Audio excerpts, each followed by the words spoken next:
Thanks for joining us from the Ohio AgNet, the voice you know with the news you trust studio, sponsored by BASF and Veltima Fungicide. Proven #1 for the toughest corn diseases with a long-lasting residual when you need to be confident your fungicide will perform. I'm Dusty Sonnenberg reporting. Under cloudy skies, I've got 62 degrees on the barn thermometer. It started as a relatively calm day, but the breeze has picked up. Hopefully that will help things continue to dry out. I'm joined today by Brett Margriff, and we are over in Seneca County, actually not too far from the Seneca County-Wyandotte County line with the Ohio Field Leader Roadshow. Brett, want to talk a little bit about your operation here. First off, who's involved in the farm and family?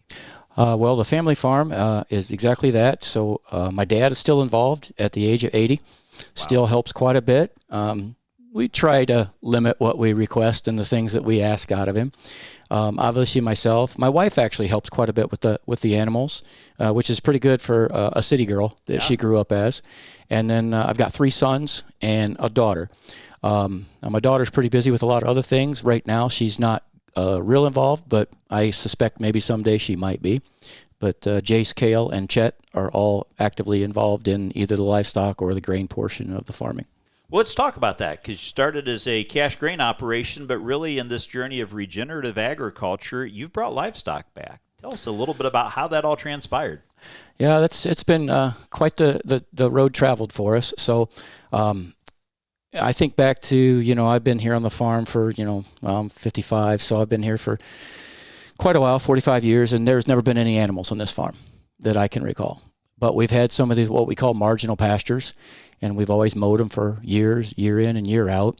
And when we got started in right around 2000, when we started going down the route of 100% no-till, and that's when we started adding cover crops in like monospecies no mixes, just monospecies.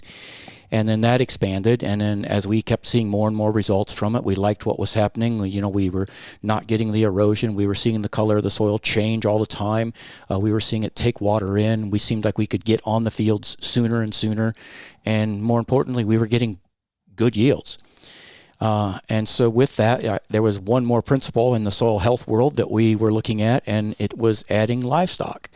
And I had made a trip up to North Dakota on Gabe Brandt's ranch, and he was quite convincing, as were some other folks up there. And in 2017, he came back and said, we're going to add cattle. And so it's been a continuously growing herd since then, and I don't think any of us regret it at this point. Very good. Well, you learned from another operation and how to get started, and you're sort of extending that same opportunity coming up in June with the Farmers for Soil Health program. June 23rd from 9 to 2:30. Just real quick, what are some of the topics folks will learn about there? I think we're going to kind of split it down 2 things. We're going to talk about some agronomic stuff, and we're going to talk about some grazing and livestock stuff. And so 2 of the main, the featured speakers, David Kleinschmidt, we've had him here before through Bird Agronomics. He's fantastic in his knowledge of the regenerative ag concepts. I think he has great knowledge in the grazing as well.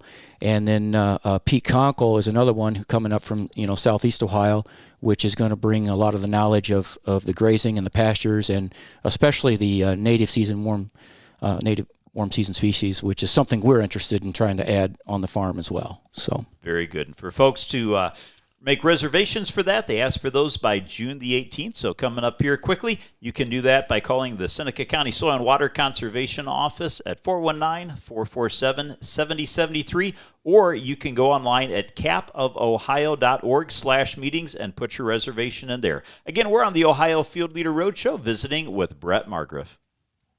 Let's get a quick check now of your Friday weather forecast. This weather update brought to us by Seed Consultants. Simply better performance. You can learn more online at seedconsultants.com. Partly to mostly sunny skies through the rest of this afternoon. I'm Chief Meteorologist Ryan Martin. Quick forecast update for you. We're watching some moisture come together to our west over Indiana.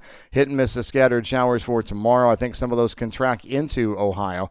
But right now I'm looking at very limited coverage through the morning and midday hours. Looking to be a bigger story in the afternoon and evening. The hit and miss action continues through Sunday and Monday. Bigger rains may hold off till Tuesday into early Wednesday of next week.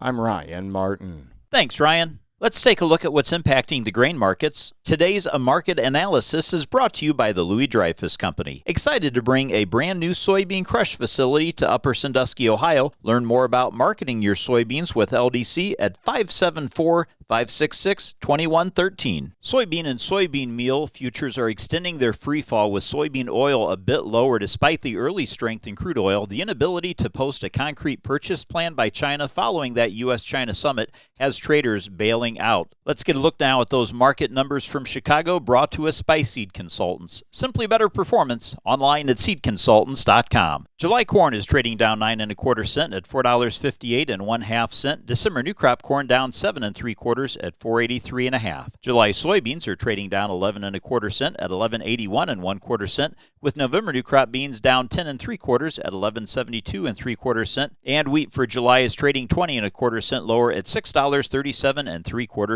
Thanks for joining us. You're listening to the Ohio AgNet.